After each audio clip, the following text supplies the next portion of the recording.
Bonjour à tous, et si on attaquait cette nouvelle semaine avec du positif? L'équipe salue ainsi la 8e victoire d'affilée de l'OM en championnat de France. Les Marseillais sont leaders avec 7 points d'avance au classement. Ils planent si haut, écrit le journal, qu'il est temps de se demander jusqu'où peuvent aller ces joueurs qui ont peut-être des têtes de champions. A-t-elle une tête de championne, Martine Aubry? Elle a en tout cas l'air d'une frondeuse en une de Libération. Ce week-end, la maire de Lille est sortie de sa réserve pour dénoncer la politique économique du gouvernement qu'elle juge trop libérale. Mais dans quel but, demande le journal? Si Aubry se dit juste candidate au débat d'idées, elle se pose aussi, sans le dire et sans le vouloir, en alternative à Manuel Valls au poste de Premier ministre. Hollande pourrait voir en elle une sorte de troisième temps social dans son quinquennat, histoire de rassembler la gauche. Rassembler, le président en a bien besoin, car c'est plutôt le rejet qui prime. Selon un sondage publié par le Figaro, 86% des Français ne souhaitent pas que François Hollande brigue un second mandat. Jean-François Limbert se demande même si le chef de l'État pourra aller jusqu'au bout du premier. Pourtant, il n'y a pas que des mauvaises nouvelles. Les Échos relèvent ainsi les premiers signes d'espoir pour l'industrie française. Depuis janvier dernier, 119 sites de production ont été créés, contre 90 sur la même période en 2013. Et si l'actualité évoque chaque jour des fermetures, les chiffres disent pourtant qu'elles ont reculé, passant de 204 à 153. À lire également dans les Échos un rapport de la Cour des comptes qui épingle les nouvelles lignes TGV.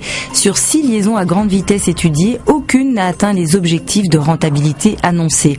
En cause, des collectivités locales qui veulent toutes voir arriver dans leur gare ce TGV, symbole de modernité, quitte à gonfler les projections sur le nombre de voyageurs pour que les projets passent.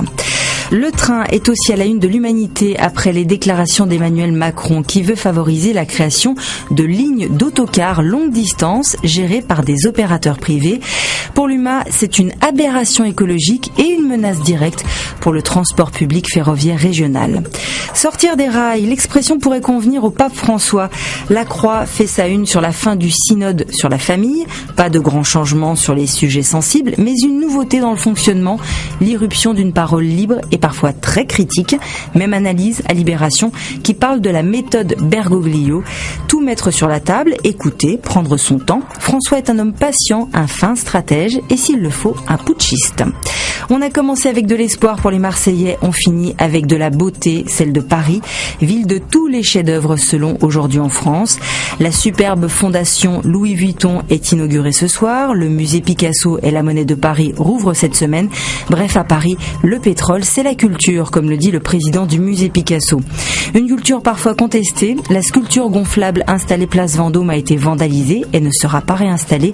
Elle a tout de même inspiré Rançon qui voit dans ce sextoy géant un bon placement. Allez, faites de ce lundi une œuvre d'art et à demain.